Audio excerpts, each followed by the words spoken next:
Hello friends, this video lecture is mainly for providing solution of those 30 MCQ which were given you through Google form. तो हम start करते हैं। Question number one यहाँ पे मैंने already लिखा है। For solution of solid in liquid, you got a solid in liquid, as you know there are 9 type of solution. तो आपने क्या किया है कि सॉलिड को लिक्विड में मिक्स किया है and they are asking when you increase the pressure, तो सॉल्युबिलिटी के ऊपर उसका क्या इम्पैक्ट पड़ने वाला है। Is it solubility is going to decrease, increase, may increase और डिक्रीज, और it is going to be unaffected. तो सबसे पहले हमें यहाँ पे ये सीखना होगा कि क्या क्या फैक्टर्स होते हैं जो सॉल्युबिलिटी को गवर्न करते हैं। सो factors affecting solubility,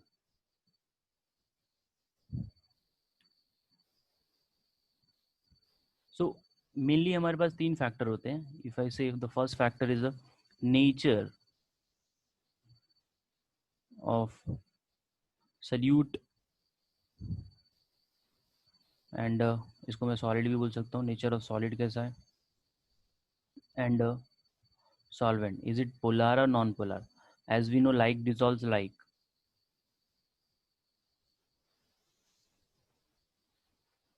If you add water into the petrol or benzene, it is not going to get dissolved, क्योंकि वाटर पोलार है और बेंजीन पेट्रोल आपका नॉन पोलार है।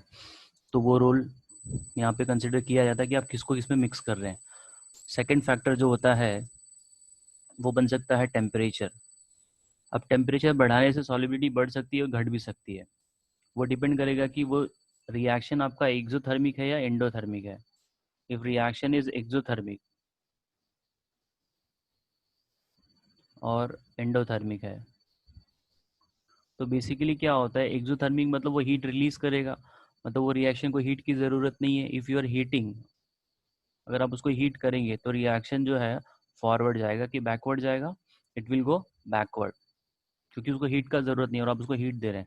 एंडोथर्मिक में कैसा होता है कि वो हीट को कंज्यूम करता है और उसको आप अगर हीट देंगे तो रिएक्शन फॉरवर्ड जाएगा, मतलब सॉल्युबिलिटी बढ़ेगी। सॉल्युबिलिटी जो है यहाँ पर बढ़ती है और यहाँ पे कम होगी अगर आपने हीट किया है, तो वो रिएक्शन टू रिएक्शन वेरी करता है। थर्ड फैक्टर जो है, जो कि हमको यहाँ पे डिस्कस करना है, दैट इज प्रेशर। आपने पढ़ा होगा सॉल्युबिलिटी जो होती है वो डायरेक्टली प्रोपोर्शनल टू किसके होती है, प्रेशर की। हेनरीज लॉ, मतलब गैस को अगर आप किसी भी लिक्विड में मिक्स कर रहे हैं तो आप उसका कितना प्रेशर बढ़ा रहे हैं वो उसके हिसाब से बढ़ते जाएगा सॉल्युबिलिटी। लेकिन जब आप बात करते हैं सॉलिड और लिक्विड का, मतलब आपने सॉल्यूट को as a solid and liquid लिया है, तो मेनली क्या होता है कि मेनली सॉलिड्स एंड लिक्विड, इनकी जो सॉल्युबिलिटी होती है ना वो प्रेशर गवर्न नहीं करता है। मतलब whether you increase the pressure or decrease the pressure, the solubility is going to remain as it is. So mainly solids and liquid does not get affected by pressure। मतलब mainly solid और liquid की solubility अगर आप check करना चाहते हैं और उसमें प्रेशर बढ़ाएंगे तो वो एज इट इज ही रहेगा। So there is no increase और decrease. So if you look at the option you may find there is unaffected. So इसका जो राइट ऑप्शन है वो फोर्थ वन है, that is unaffected. Now moving ahead with the question number 2, ये बड़ा interesting सा क्वेश्चन है because it is something like a very important concept, SN1 mechanism. तो SN1 मैकेनिज्म आपको इसमें से कौन सा एक्सक्लूसिवली दिखाने वाला है। So first they have given you the benzyl chloride, ethyl chloride, chlorobenzene and then isopropyl chloride. तो अब आपको ये समझना पड़ेगा कि SN1 मैकेनिज्म मेनली किन कंडीशन में फेवर्ड किया जाता है। तो यहाँ पे सॉल्वेंट का एक तो रोल आता है, सेकेंड जो होता है वो आपका इंटरमीडिएट होता है। इंटरमीडिएट जो है वो स्टेबलाइज्ड होना चाहिए और it should be more resonance या फिर उसके अंदर हाइपर कॉन्जुगेशन आना चाहिए। तो सॉल्वेंट जो होता है मेनली फॉर SN1 के लिए आपको पोलर प्रोटिक सॉल्वेंट लेना चाहिए। ये एक्स्ट्रा चीज बता रहा हूँ, यहाँ पे इसने सॉल्वेंट का कोई बात नहीं किया है। You will find this application in other MCQ। Polar solvent होना चाहिए अगर आप SN1 को प्रमोट करना चाहते हैं, जैसे कि वाटर ले लीजिए या फिर इथाइल अल्कोहल ले लीजिए या फिर एसिटिक एसिड ले लीजिए। इसके प्रेजेंस में अगर आप रिएक्शन कर रहे हैं तो वो SN उनको फेवर करेगा, सबसे ज्यादा वाटर में करेगा, उसके बाद अल्कोहल में करेगा, क्योंकि इनका डाइलेक्ट्रिक कांस्टेंट जो होता है, जिसका जितना ज्यादा डाइलेक्ट्रिक कांस्टेंट होगा वो उतना ज्यादा ही प्रमोट करेगा SN1 को, और सबसे कम जो है वो एसिडिक एसिड में जाएगा। अब बात करते हैं यहाँ पे जो हमको 4 ऑप्शन दिए गए, बेंजाइल क्लोराइड, इथाइल क्लोराइड। अगर आपने स्ट्रक्चर देखा बेंजाइल क्लोराइड का, तो ये आपका बेंजाइल क्लोराइड है। यहाँ से जब Cl लॉस करेगा, एज वी नो ये SN1 मैकेनिज्म है, 2 स्टेप का रिएक्शन है, यहाँ पे इंटरमीडिएट बनेगा। तो ये जो इंटरमीडिएट आपको फॉर्म करके देगा, that is, just a minute, वो फॉर्म हो जाएगा बेंजाइल कार्बोकैटायन। क्या बन जाएगा? Benzyl carbocation. अब बेंजाइल कार्बोकैटायन जो है वो काफी स्टेबल है as compare to ethyl chlorobenzene and isopropyl chloride. तो आपको देखना पड़ेगा कि वो जो इंटरमीडिएट बन रहा है वो इज इट हाईली स्टेबलाइज्ड और नॉट। Are you getting? तो यहाँ पे जो स्टेबिलिटी का रीजन बनेगा वो रेजोनेंस बनेगा। So due to the resonance, this intermediate is getting more stabilized. So there are two factors which govern the SN1 mechanism mainly. एक तो solvent होता है और दूसरा intermediate होता है। अगर आपके पास intermediate जो है वो कार्बोकेटान ही बनेगा यहाँ पे। If you got a intermediate like 3 degree and benzyl carbocatan, okay, तो ये लोगों का SN1 मैकेनिज्म के अंदर जाने का चांस 100% होता है। Are you getting?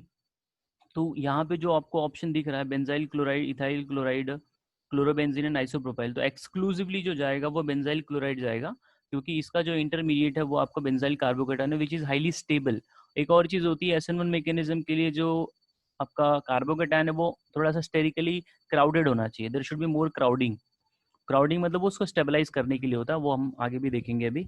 So I hope you got the answer here, benzyl carbocation. Now question number 3 को जरा देखते हैं। सी question number 3, which of the following salt will not change the pH of pure water on dissociation?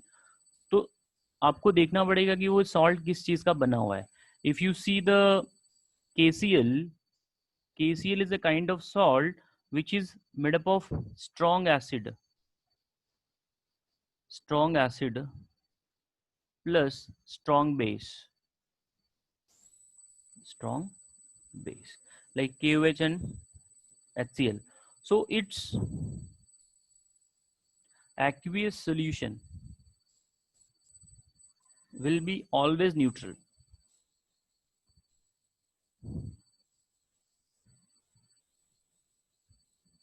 Will be always neutral. तो हमें यहाँ पे यही just check करके लेना है कि वो जो सॉल्ट बन रहा है वो स्ट्रॉन्ग एसिड और स्ट्रॉन्ग बेस का है क्या।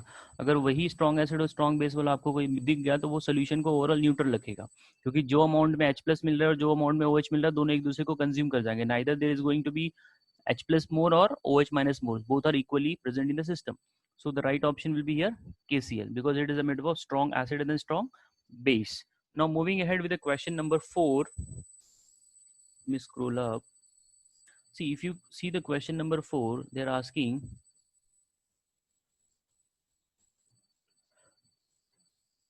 propyl bromide. Propyl bromide is reacted with a sodium cyanide, and we are getting this propyl cyanide, NaBr. Will be the fastest in ethanol solvent में, या मिथेनॉल में जाएगा, या N- डाइमिथाइल फॉर्माइड में जाएगा, या फिर आपका वाटर में जाएगा। अच्छा, अगर आपने ध्यान से देखा, इथेनॉल क्या है आपका? अल्कोहल है, पोलार सॉल्वेंट है, प्रोटिक है। मिथेनॉल भी वही है, polar plus protic. Water is a polar plus protic solvent. अब यहाँ पे जो होता है ये रिएक्शन में आपको, अगर इंटरमीडिएट की अगर आपने बात की, तो जब Br वहां से सिस्टम से, if you see this N propyl bromide system, तो ये जो Br है ये स्टेरिकली हिंडर्ड है, थोड़ा सा क्राउडेड है, तो वो Cn- को फ्रंट से अप्रोच करने नहीं देता है, वो बैक साइड अटैक करता है। You will study in SN1 SN2 mechanism, जो आप पढ़ेंगे वहाँ पे आप देखेंगे। तो ये प्योरली जो है ये आपका SN2 मैकेनिज्म है। और SN2 मैकेनिज्म जो होता है वो किस सॉल्वेंट में फेवर किया जाता है? It is favoured in the less polar aprotic, less polar aprotic. Are you reading? तो अभी इसके अंदर कौन कौन सा सॉल्वेंट आता है? You will be having acetone, is it polar, but ये जो है प्रोटिक नहीं है। इसके साथ साथ में आपको मिलेगा acetonitrile, acetonitrile, DMSO, dimethyl sulphoxide, even you can have a DMF, dimethyl formamide. तो ये जो है यहाँ पे दिया गया ये DMF ही है एक प्रकार से। तो दिस DMF, तो ये जो DMF है ये SN2 को प्रमोट कर रहा है। तो ये आपको देखना पड़ेगा ये रिएक्शन SN1 है कि SN2 है। तो it is very much clear the reaction is SN2, because SN2 के अंदर क्या होता है कि जो भी आपको कैटायन, वैसे कैटायन तो मिलता नहीं है, but you have to imagine is it sterically hindered और नॉट, क्योंकि उसके अंदर क्राउडिंग बहुत कम होता है। तो क्राउडिंग कम होने की वजह से, मेनली क्राउडिंग कम होता है, तो यहाँ पे क्या हो जाएगा कि आपको ये पता चल गया it is an SN2 mechanism. So now you have to see the solvent. The solvent is here aprotic. So we'll go with the option C. Okay. Now question number 5. Question number 5 में the pH of aqueous solution of NaCl at 85 degree Celsius should be. अब NaCl जो है वो आपका क्या है भाई? It is a salt of NaCl is a salt of strong acid and strong base. Strong acid plus strong base. ठीक है. अच्छा, अब जो हम लोग पढ़ते हैं कि भाई अगर ये स्ट्रॉन्ग एसिड स्ट्रॉन्ग बेस का है तो इसका पीएच होना चाहिए 7, बट ये बात तो आपकी वैलिड होती है एट 25 डिग्री सेल्सियस ओनली। अगर आप टेम्परेचर को बढ़ाएंगे या घटाएंगे, जो हमारा पीएच प्लस पीओएच 14 होता है ये चेंज कर जाएगा। अगर आपने टेम्परेचर को बढ़ाया तो ये चेंज कर जाएगा, इवन आपने घटाया तो भी ये डिफर कर जाएगा। तो यहाँ पे उसने टेम्परेचर को कर दिया है 85 डिग्री सेल्सियस। तो जब वो 85 डिग्री सेल्सियस पे रिएक्शन को हीट कर दिया है, तो अभी हमको यहाँ पे देखना है कि टेम्परेचर जैसे जैसे बढ़ता है, as the temperature increases KW will also increase. अब जो KW है पहले तो 25 डिग्री पे कितना था, 10 का पावर -14 होता है। If I say it is going to increase, तो सिंपल सी बात है ये या तो 10 का पावर -13 हो सकता है या 10 का पावर -12 हो सकता है, वो हमको पता नहीं है, बट इतना तो क्लियर है it is going to increase because 10 का पावर -13 इज ग्रेटर देन 10 का पावर -14।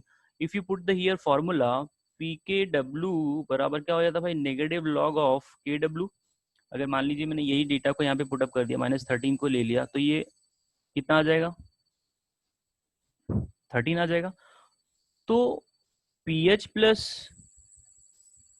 पीओएच बराबर PKW होता है, तो यहाँ पे कितना बन रहा है, 13 बन रहा है। मतलब ये मैंने एग्जैक्टली नहीं बोला, मतलब 14 से कम बन रहा है। तो बोलने का मतलब कि जो पीएच है वो 7 से क्या रहेगा भाई, कम रहेगा। It is not going to be more than 7, are you getting, even not it is going to be equal to 7। तो यहाँ पे जो आंसर बन सकता है वो आपका बनेगा option C. Is it clear? I hope आपको समझा होगा। Now moving ahead with question number 6. Now if you see the question number 6, just a minute.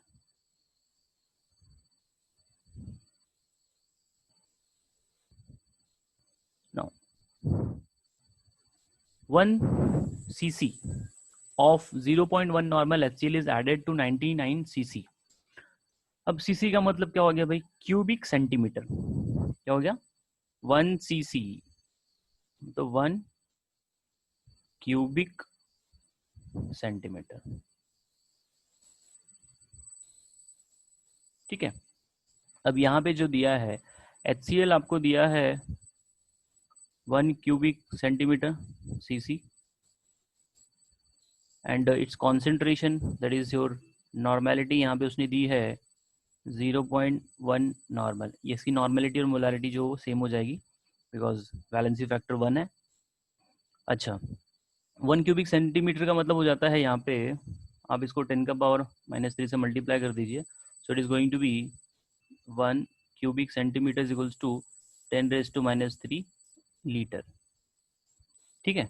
और आपको जो NaCl दिया है that is 99 cubic centimetre. So 99 cubic centimeter is equals to what? 99 into 10⁻³ litre, दोनों एक ही चीज़ है। अच्छा, अब जब इसमें आपने 1 cubic centimetre of 0.1 normal HCl को ऐड कर दिया है 99 क्यूबिक सेंटीमीटर ऑफ NaCl के अंदर, तो उसका आपको pH बताना है। तो आपने यहाँ पे पढ़ा होगा N1V1 is equal to N2V2, N1V1 is equals to N2V2।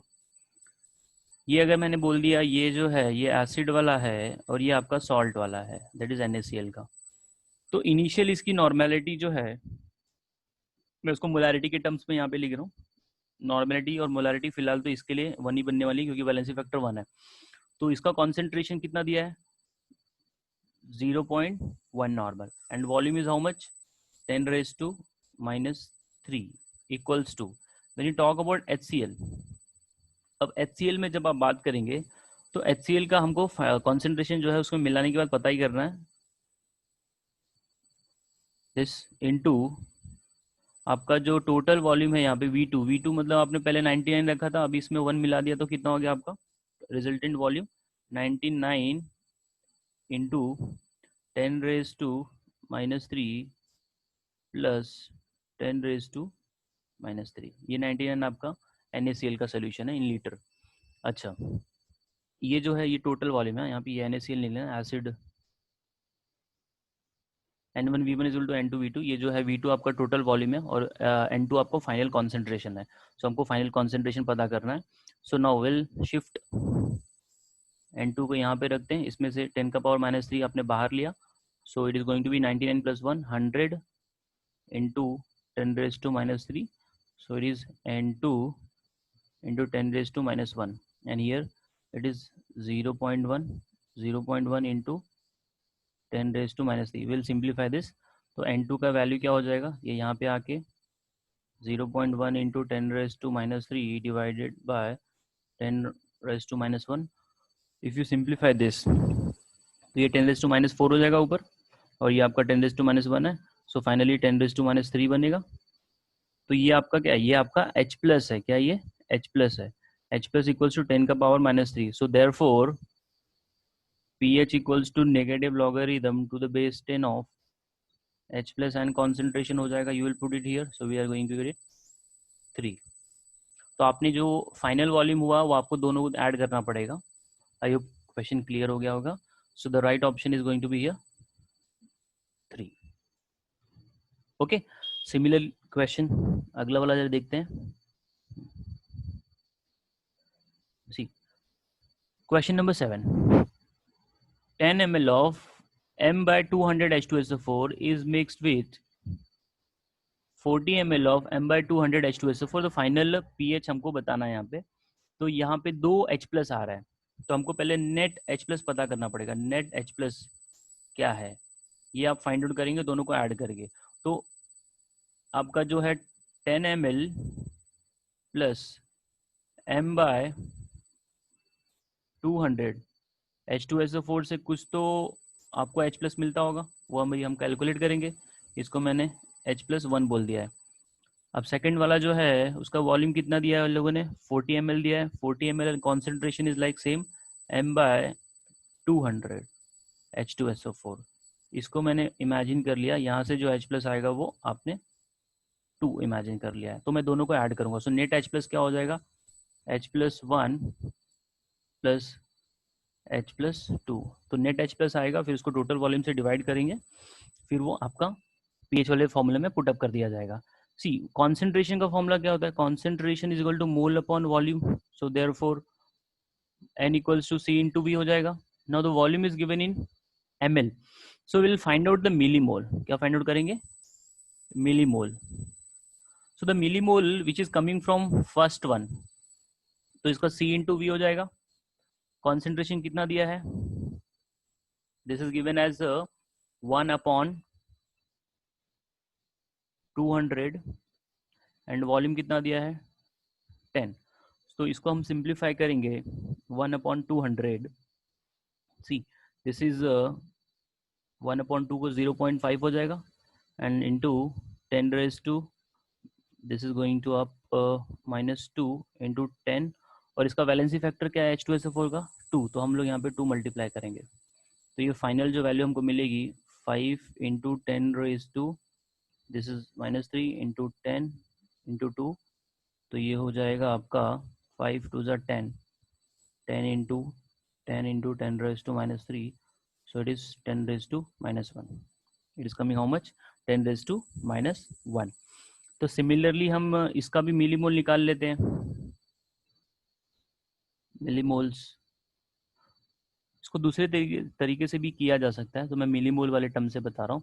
C into we करना है, कॉन्सेंट्रेशन इंटू वॉल्यूम, तो वही फॉर्मूला लगा दीजिए आप, एंड इंटू वैलेंसी फैक्टर भी होगा यहाँ पे, क्योंकि H2SO4 है, H2SO4 है, तो इसका वैलेंसी फैक्टर यहाँ पे मैंने 2 लिखा है, तो यहाँ पे भी आपने 2 मल्टीप्लाई करना पड़ेगा। कॉन्सेंट्रेशन आपको जो दी गई है वो है 1/200, volume is given as 40 and valency factor is 2, तो 1/200 ये जो है ये हो जाएगा 5 into 10 raise to -3 into 40 into 2।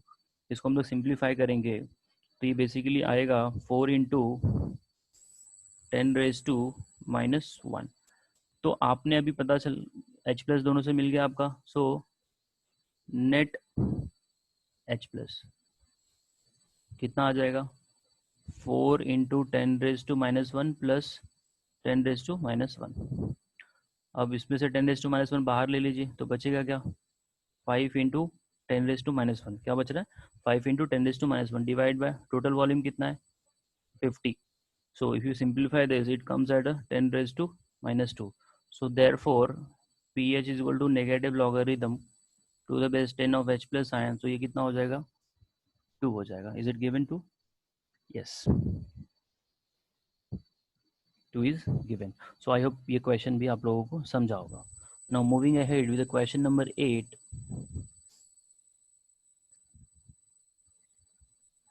See, similar question ये भी है। The pH of an aqueous solution of 1 molar solution of weak monoprotic. Monoprotic मतलब वो कोई भी एसिड होगा, वीक है, वो एक ही प्रोटॉन दे रहा है, which is 1% ionized. तो यहाँ पे आपको अल्फा दिया गया है 1%, मतलब 1/100, so that is 10 का power -2 is given as.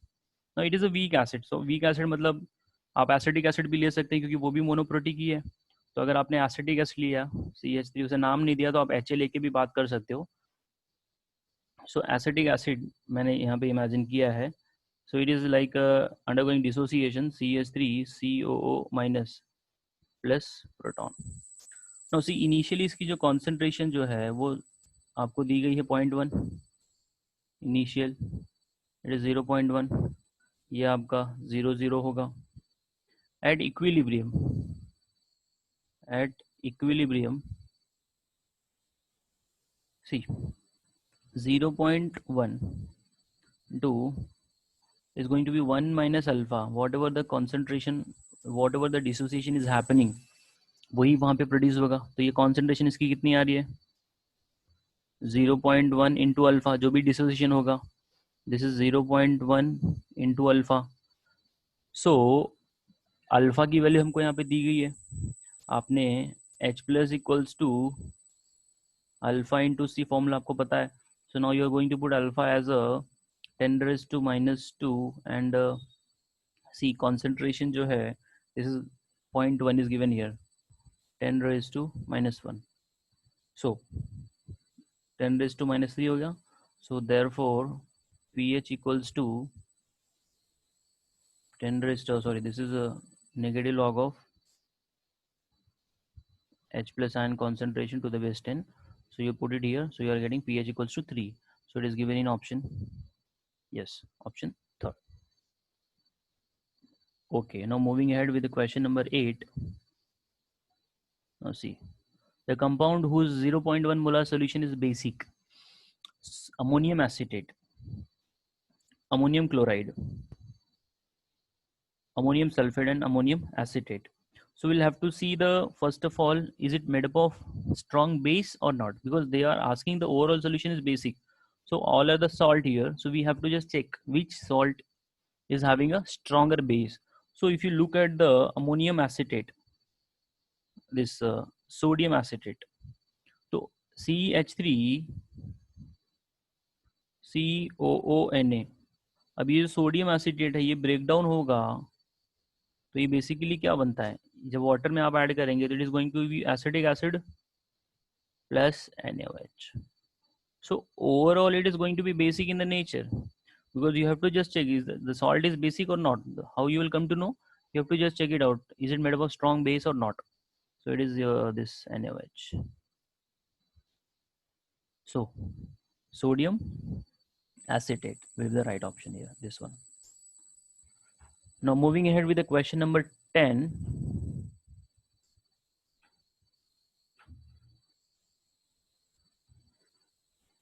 Just a minute.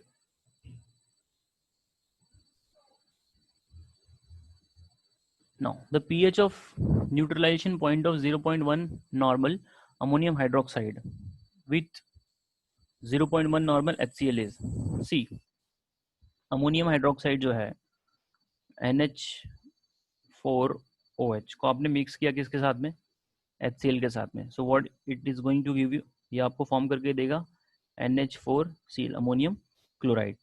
अच्छा ये जो अमोनियम क्लोराइड है NH4Cl, now you can see it is a salt of weak base, salt of weak base and a strong acid and a strong acid. So overall solution क्या हो जाएगा, it's going to be overall acidic. So therefore solution will be acidic in nature. अब acidic in nature होने का मतलब less than 7. Are you getting? So pH is going to be less than 7. यहाँ पे 9 दिया है, ये बहुत ही ज़्यादा acidic हो जाएगा. So ये आपका 6 के करीब जाएगा. Are you getting? Now moving ahead with the question number 11. Just a minute. If 40 ml of 0.2 molar KOH is added to 160 ml of 0.1 molar as formic acid, तो रिजल्टिंग सोल्यूशन क्या होगा वो हमें बताना है. ठीक है, तो यहाँ पे let us see it solution. Question number 11. अब ये जो कॉम्बिनेशन है ये स्ट्रॉन्ग बेस और वीक एसिड का कॉम्बिनेशन है. तो strong base plus weak acid आपस में रिएक्ट कर रहे हैं. तो रिएक्शन में पहले यहाँ लिख दूँ COOH formic acid plus KOH. अब ये आपस में रिएक्ट करेगा तो हमको पता है सॉल्ट मिलेगा. So it is going to give you potassium formate HCOOK plus water. अच्छा अब आपको यहाँ पे पता करना है, पहले हम लोग इसका मोल निकाल लेते हैं. ठीक है, if you see the moles of,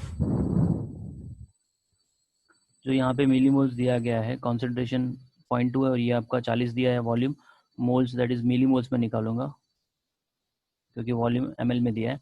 millimoles of OH minus कितना आ रहा है और millimoles of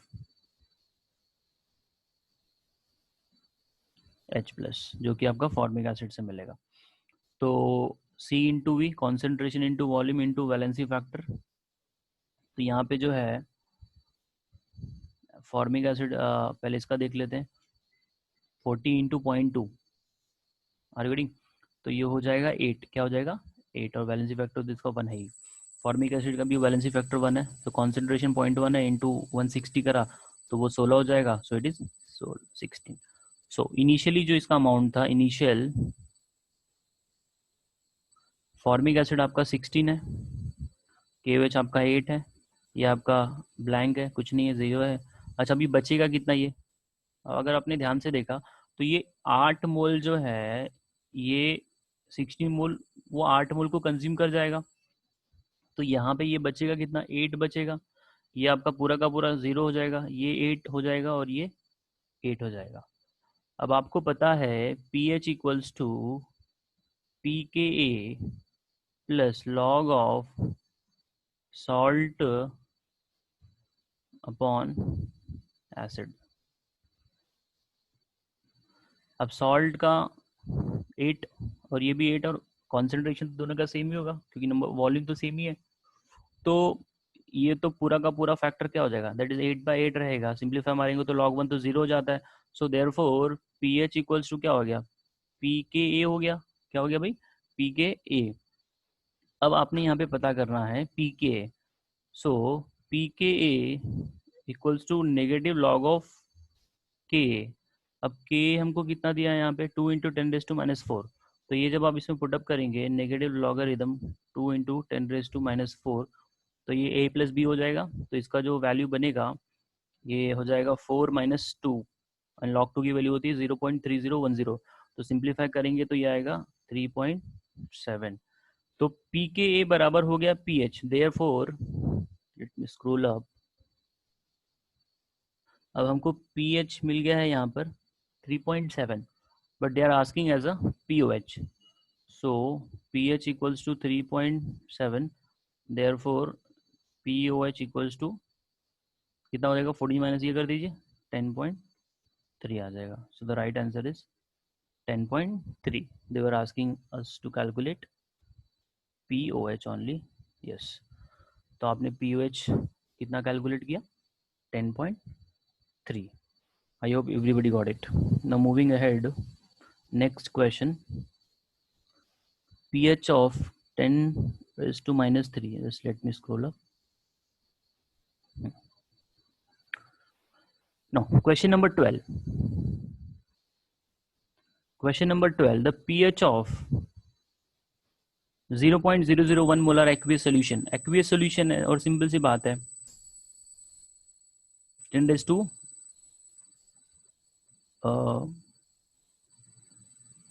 solution. pH of aqueous solution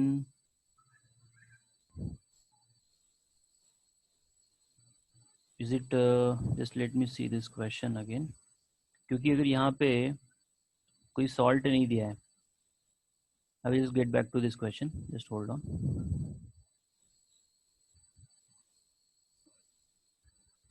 Question number 13.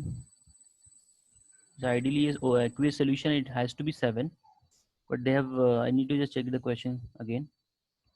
तो इसको साइड में रखिए, क्वेश्चन नंबर 13 पे मूव करते हैं।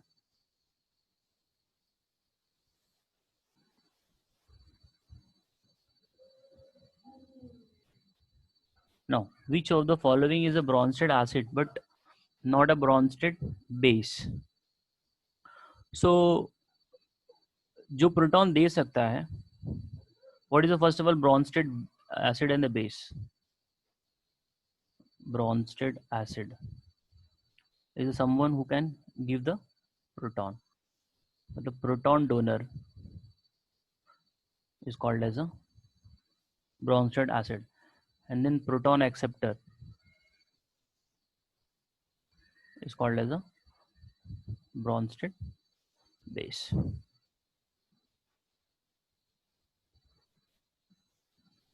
तो H2O जो है वाटर प्रोटॉन दे भी सकता है और ले भी सकता है। HCO3 माइनस ये भी दे सकता है और गेन कर सकता है। Ammonia can also give and take the proton, but the problem is with H2S। H2S जो है वो ओनली प्रोटॉन दे सकता है, it can not gain the H plus. So the right option will be here H2S. Okay, moving ahead with the question number 14. Now the chlorination of ethane is carried out in the presence of, ये आपने देखा होगा chlorination of ethane जो होता है ये आपका free radical substitution reaction है, free radical substitution reaction. So this is going to happen in the presence of photon, sunlight or UV light. So this is a ultraviolet light. This is a very simple question. Now moving ahead with the question number 15. The Grignard reagent may react by reacting magnesium. Grignard reagent may be made by reacting magnesium with, तो alkyl halide ही हम लोग लेते हैं, मिथाइलामाइन तो लेते नहीं है। Diethyl ether solvent होता है वो हम लोग उसको ट्रीट करते हैं ईथर के प्रेजेंस में। इथाइल अल्कोहल तो प्रोटॉन डोनेटिंग सॉल्वेंट है तो ये भी नहीं लेते हैं। So we take a R bond X alkyl halide लेते हैं, उसके अंदर जब आप ऐड करते हैं Mg in the presence of dry ether, we don't want the moisture here, ether that should be moisture free. तो ये आपको फॉर्म करके देता है RMgX। तो this is the GR, Grignard reagent. तो ग्रिग्नार्ड रिएजेंट बनाने के लिए हम लोगों ने अल्काइल हैलाइड लिया है, तो यहाँ पे राइट ऑप्शन आपका थर्ड वन हो जाएगा। Now question number 16। Question number 16 जो है, यहाँ पे रेजोनेंस वाला रोल आ जाएगा। आपने बेंजीन लिया है and there is a chlorine connected to it, and you got a something like a methyl लिया है, उसको आपने लगा दिया हैलोजन। यहाँ पे उसने क्या बोला है, CCl bond of chlorobenzene is comparison with the CCl bond in methyl iodide, मतलब वो मिथाइल क्लोराइड बोलना चाहता है। हैलोजन अब 3 लोन पेयर। अब आपको पता है रेजोनेंस पॉसिबल, यहाँ पे ये लोन पेयर यहाँ शिफ्ट करेगा, this pi bond will come here, so we are able to get it new structure. So this is negative charge, this will be as it is. So there is a double bond character coming, and double bond जो होता है वो single bond के compare में shorter होता है। तो वो बात किसकी कर रहा है, C और Cl की बॉन्ड की बात कर रहा है। तो ये जो C है यहाँ पे, this C and this Cl, the bond length got shorter because of resonance only, and shorter bond मतलब क्या होता है, वो strong होता है। तो यहाँ पे तो ऐसा कुछ possible नहीं हो पाएगा because there is no resonance at all. So I can say the bond is getting shorter and stronger. I hope you got the answer. Why? What was the reason? Reason was the resonance. So now, arrange the following in the decreasing order of their boiling point. So we have got a 4 compounds. Now they are asking इनको arrange करना है in the decreasing order of this boiling point. So first we need to understand factors जिनके boiling point किन किन factors के ऊपर depend करता है। खास करके alkene की बात करूँ तो boiling point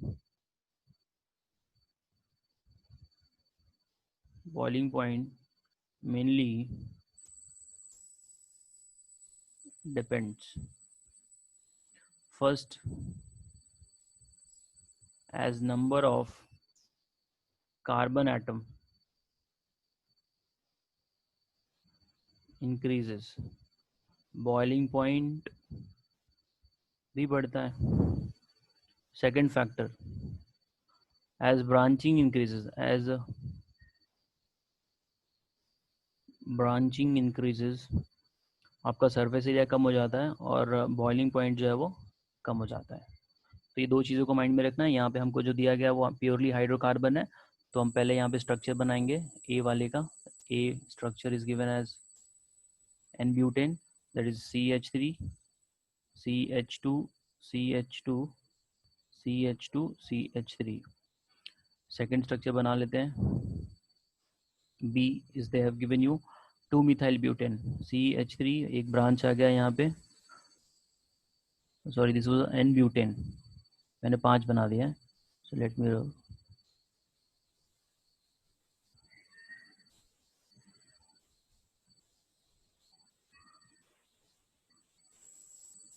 so this is n butane, this is 2 methyl butane। तो यहाँ पे आपको एक एक्स्ट्रा कार्बन मिल रहा है।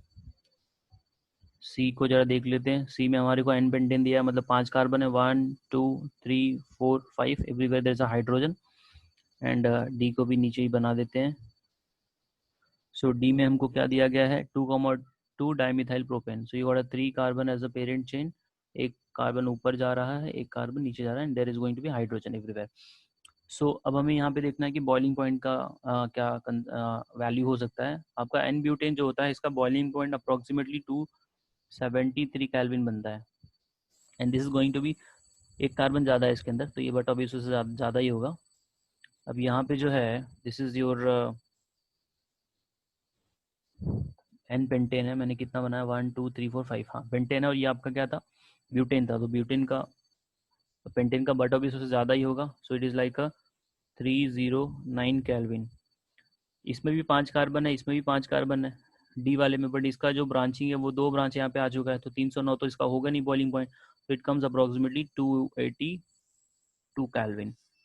तो अब आप यहाँ पे देख सकते हैं सबसे ज़्यादा बॉइलिंग पॉइंट किसका है। So you can say it the 309, सी वाले का सबसे ज़्यादा है। उसके बाद हमारे को क्या दिया है, वी हैव सी के बाद हमारे को दिया है 300, that is your B. Are you reading? After that we got a D and then we got a A. तो यहाँ पे मैंने ऑप्शन नहीं लिखे हैं, but this is a trend, you can see in the question, this is the option. तो आपको देखना पड़ेगा ये किस में दिया है। Okay, so now moving ahead. Now question number 18, halogenation of an alkane. Halogenation of an alkene जो आप कर रहे हैं, ये एक प्रकार का जो है ऑक्सीडेटिव प्रोसेस होता है। कैसे होता है वो जरा देख लेते हैं एग्जाम्पल के through. It is an oxidative process. अगर आपने मीथेन लिया है CH4 और उसके अंदर आपने ऐड कर दिया chlorine in the presence of photon UV light, ये आपको फॉर्म करके देगा मिथाइल क्लोराइड प्लस HCl। अगर मैं आपसे पूछूं what is oxidation number of carbon here, so you will say it is a -4 and here it is a -2। तो but obvious है इसकी ऑक्सीडेशन नंबर बढ़ रही है, तो ये आपका हो गया एक प्रकार से ऑक्सीडेशन प्रोसेस। अब बात करते हैं क्वेश्चन नंबर 19 का। In question number 19, the reaction of tertiary butyl bromide. Tertiary butyl bromide जो है ये आपका टर्शियरी ब्यूटाइल ब्रोमाइड हो गया। You are reacting with a sodium methoxide CH3ONA, sodium methoxide is a very strong base, और ये crowded है, बल्कि भी है। स्ट्रॉन्ग बेस जो होता है वो मेनली जो है एलिमिनेशन रिएक्शन करता है। तो आपको एलिमिनेशन वाला प्रोडक्ट किस में दिख रहा है, एल्कीन इसी में दिख रहा है। तो ये आपको फॉर्म करके देगा आइसोब्यूटिन CH2 double bond C bond CH3 by product आपको मिलेगा NaBr plus methanol CH3OH। so this is the this product of this particular reaction. Now moving ahead with the question number 20. See, question number 20, they are asking which of the following biphenyl is optically active। तो कौन सा biphenyl optically active है? तो सबसे पहले आपको देखना पड़ेगा कि ऑप्टिकल एक्टिविटी का क्या क्राइटेरिया होता है। तो ऑप्टिकल एक्टिविटी कोई भी मॉलिक्यूल अगर दिखाना चाहता है, optical activity, so it should not have any kind of symmetry, उसके पास सिमेट्री नहीं होनी चाहिए। Just for just a minute, for optical activity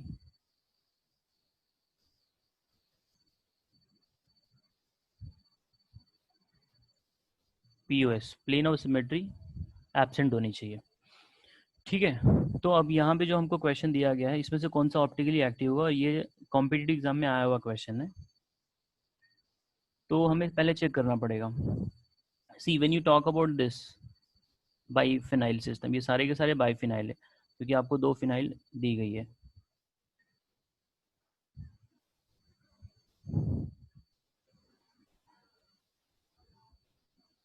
ये बाइफिनाइल है। अब होता ये है कि जैसे आप ऑर्थो पोजीशन पे कोई भी सब्स्टिट्यूशन करते हैं, तो जब ऑर्थो पोजीशन पे कोई भी सब्स्टिट्यूशन आएगा तो इसे हम बोलते हैं ऑर्थो इफेक्ट। क्या बोलते हैं? Ortho effect. अब ऑर्थो इफेक्ट होने की वजह से क्या होता है कि ये जो बगल वाला आपका सिस्टम है, कोई भी इसमें से क्या हो जाता है ना कि ये रोटेट कर जाएगा अपने प्लेन पे। मतलब ये फिलहाल दोनों एक प्लेन में, मैं बोलूँ अगर ये एक्स वाई प्लेन में है दोनों, तो फिलहाल वो एक ही प्लेन के ऊपर लाई कर रहे हैं। लेकिन जैसे ही वहाँ पे ऑर्थो इफेक्ट आएगा, तो ऑर्थो इफेक्ट होने की वजह से ना वो अपने एक्सिस पे घूम जाएगा, तो वो उसके परपेंडिकुलर चला जाएगा। I will give you the one image, let me first explain. तो एक इमेज के थ्रू आपको समझाऊंगा। और यहाँ पे कैसा हो रहा है कि ऑप्शन नंबर 2 में when you talk about option number 2, अगर आपने यहाँ से एक लाइन पास किया तो ये मॉलिक्यूल जो है यहाँ पे सेंटर ऑफ सिमेट्री आ रही है। क्या आ रही है? Centre of symmetry. तो प्लेन ऑफ सिमेट्री नहीं होनी चाहिए, सेंटर ऑफ सिमेट्री नहीं होनी चाहिए, फिर आपका एक्सिस ऑफ सिमेट्री नहीं होनी चाहिए। In short there should not be any kind of symmetry अगर आप मॉलिक्यूल को ऑप्टिकली एक्टिव बनाना चाहते हैं तो ये वाला जो है ये निकल गया because there is a centre of symmetry. क्योंकि मॉलिक्यूल को जब आप यहाँ से आप equal direction, equal distance, opposite direction में मूव करेंगे तो आपको एक ही चीज़ मिल जाती है। तो वो सिमेट्री के कैटेगरी में आ जाता है। इसको जरा देखते हैं, तो इसमें कैसा होता है कि ये मिथाइल और ये मिथाइल जो है ऑर्थो पे सब्स्टिट्यूशन किया है, तो as I told you ortho substitution होने की वजह से क्या होता है, वहाँ पे रिपल्शन आ जाएगा, और ये जो प्लेन में है ये प्लेन के बाहर घूम जाएगा। तो प्लेन के बाहर घूम जाएगा तो क्या हो जाएगा कि एक जो है प्लेन में रहेगा, दूसरा 90 डिग्री पे हो जाएगा उसके।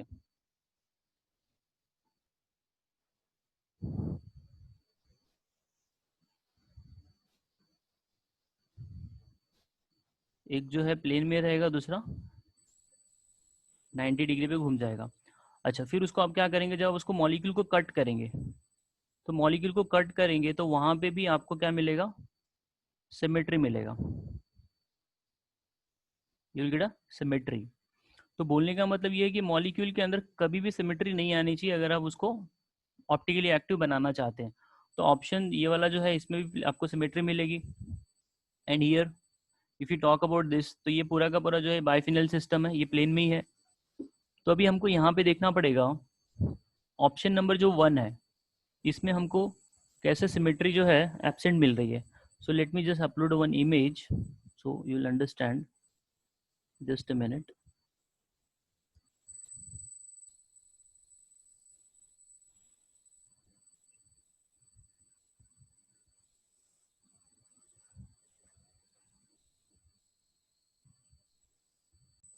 No you can see this image, यहाँ पे प्रॉपरली आपको समझ में आएगा कि जब वहाँ पर स्टेरिक हिंड्रेंस आया, रिपल्शन आया, उसको हम यहाँ पे बोलेंगे ortho effect. Due to ortho effect, biphenyl में कभी भी ऑर्थो पोजीशन पे कोई भी सब्स्टिट्यूशन आता है तो वो स्टेरिक हिंड्रेंस क्रिएट करता है, रिपल्शन होने की वजह से वो एक परपेंडिकुलर हो जाता है। तो ये जो रिंग है राइट साइड वाली रिंग के परपेंडिकुलर जो है आपका दूसरा वाला बाइफिनियल आ चुका है। So now they are not in the same plane. अगर मॉलिक्यूल को कट करेंगे तो ये प्लेन ऑफ सिमेट्री की कैटेगरी में नहीं आ रहा है। Are you getting the point और नॉट? तो बोलने का मतलब ये है कि ये अगर आपने इसका मिरर इमेज लिया और इसके ऊपर मैच किया तो वो नॉन सुपर इम्पोजिबल होगा। So this is going to be optically active. बाकी सब में कैसा था, यहाँ पे आपको सेंटर ऑफ सिमेट्री मिल रही है, यहाँ पे आपको प्लेन ऑफ सिमेट्री मिलेगी when you cut it from the centre. तो ये वाले में ऐसा कुछ मिलने वाला नहीं है, क्योंकि एक रिंग प्लेन में है और दूसरी उसके परपेंडिकुलर आ चुकी है। तो जब आप उसको बीच में से कट करेंगे, यू इमेजिन, तो वो दो सेम हिस्से में डिवाइड नहीं होने वाला है। तो उसकी वजह से हम यहाँ पे बोलेंगे ऑप्शन जो 1 है that is going to be optically active. I hope आपको समझा होगा। Now moving ahead with the question number 21, see the reaction of C6H5 C6H5 CH double bond CH bond CH3, आपने इसमें ऐड कर दिया HBr, तो सिंपल सी बात है बच्चा मार्कोनी का फ्रू लगा के कर लेगा। बट बच्चे को आ जाएगा थोड़ा सा डाउट कि इसके पास भी लेस हाइड्रोजन है, इसके पास भी लेस हाइड्रोजन है। So both are having the 1 1 hydrogen, so the Br minus will go where. तो यहाँ पे हमको फॉलो करना पड़ेगा fundamentals. Now what the fundamentals is there? You have to check the stability of intermediates.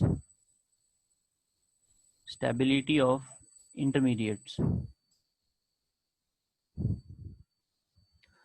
HBr is an acid, तो वो क्या करेगा, यहाँ से एक पाई बॉन्ड जो है वो आपका शिफ्ट कर जाएगा H प्लस के ऊपर, वो बॉन्ड बना लेगा और आपको ये वाला सिस्टम फॉर्म करके देगा C6H5 bond CH with a positive charge bond CH2 bond CH3। ये जो सिस्टम मिल रहा है ये आपका है बेंजाइल कार्बोकेटाइन।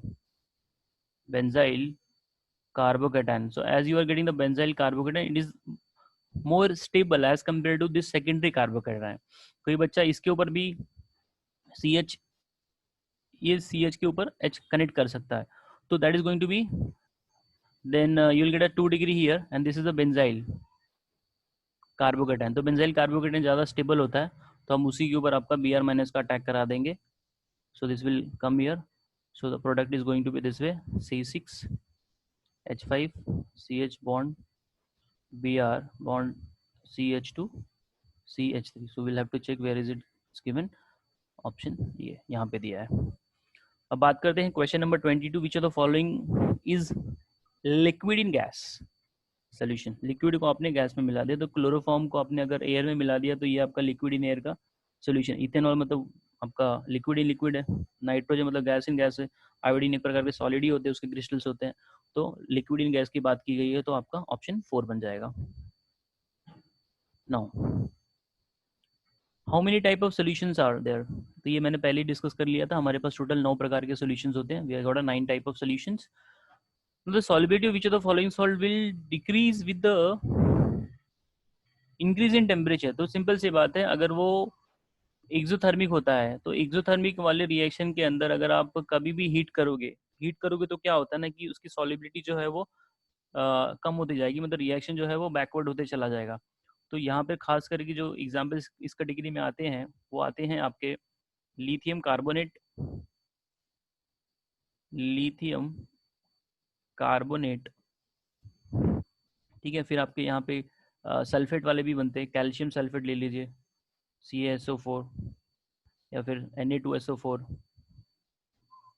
तो कार्बोनेट और जो सल्फेट वाले होते हैं वो मिलनी जो है आप हीट करेंगे तो वो पहली बात तो पहले से हीट रिलीज करता है, तो यहाँ पे जो है sodium sulphate will be the right option because they are exothermic in the nature and you heat it, they will give you the backward reaction. Now the solution contains 2 mole of ethanol in 10 mole of water, find out the mole fraction। तो mole fraction आपने find out करना है, तो किसका find out करना है mole fraction आपने, just let me scroll down, water मतलब आपका सॉल्वेंट का पता करना है। 2 मोल ऑफ इथेनॉल ये आपका सोल्यूट है और वाटर आपका क्या हो गया यहाँ पे, this is solvent. So mole fraction of solvent, so it is going to be water का ही पता करना है हमें, yes. So 10 upon total mole कितने हो गए हमारे पास 12, so if you divided you are going to get 0.833, ठीक है। So which is given here second option। Question number 26, as the amount of solute increases in a solution the vapor pressure 20 question number 26, as the amount of solute increases in the solution the vapor pressure। अभी जैसे क्या होता है कि आपने क्या लिया, ये पानी ले लिया मान लीजिए और आपने इसके अंदर नमक ऐड कर दिया, तो जब आप नमक ऐड करेंगे तो नमक के जो क्रिस्टल्स है वो सरफेस के ऊपर ही आके ऑक्यूपाई करेंगे, तो जो वाटर निकलने वाला था तो उसको तो अभी उसकी टेंडेंसी कम हो गई है, इसका मतलब वेपर प्रेशर बढ़ा कि घटा, घटा, सिंपल है, it will decrease because the surface gets occupied by the solute जो आप उसके अंदर ऐड कर रहे हैं। Now molarity of the solution, let me scroll up this, yes, molarity of a, एक minute, molarity of a solution containing 2 gram of NaOH into 100 ml of solution. तो आपने पहले क्या करना है, मोलैरिटी का फॉर्मूला आपको पता ही है, molarity equals two moles of solute upon volume of solution in litre, volume of solution in litre, ये आपका फॉर्मूला है। अब आपने मोल मतलब क्या होता है, मास अपॉन मोलार मास, सो मास आपको दिया गया है 2 एंड NaOH का मोलार मास होता है 40, सो 2/40 अपॉन वॉल्यूम इन लीटर में लेना है, सो 200 इंटू 10⁻³ इसको आप सिंप्लीफाई करेंगे, सो हमको मिलेगा 0.25, 0.25। Which of the following is colligative property, colligative property हमारे पास कितनी होती है, elevation in boiling point, elevation नहीं लिखा है तो ये नहीं है, depression in freezing point, depression नहीं लिखा तो ये भी नहीं है, लोअरिंग ऑफ वेपर प्रेशर होता है भाई, are you getting, so right option ये है, ये थोड़ा सा गड़बड़ इनकम्प्लीट है। Correct statement of the Raoult's law, the vapour pressure of solvent is directly proportional to the mole fraction of solute, गलत बात, vapour pressure of solute is directly proportional to the mole fraction of solvent, उसके component के ऊपर depend करता है, the vapour pressure of a given component is directly proportional to the mole fraction of its component, that is correct option। Now the question number 30, solubility of N2 gas at 1 bar is 6.8 into 10⁻⁴ mole per liter, Henry's constant हमको पूछना है भाई, simple सी बात है, solubility is equals to Henry's constant into pressure, बात समझ में आ रही है, हमको ये निकालना है, प्रेशर आपको क्या दिया गया है 1 बार दिया है, तो जो प्रेशर 1 है तो जो सॉल्युबिलिटी है वही उसका हेनरीज कांस्टेंट है, तो 6.8 इंटू 10⁻⁴ यही बनेगा। So this was all the 30 question का explanation with the solution. I hope आपको समझ में आया होगा। Thank you.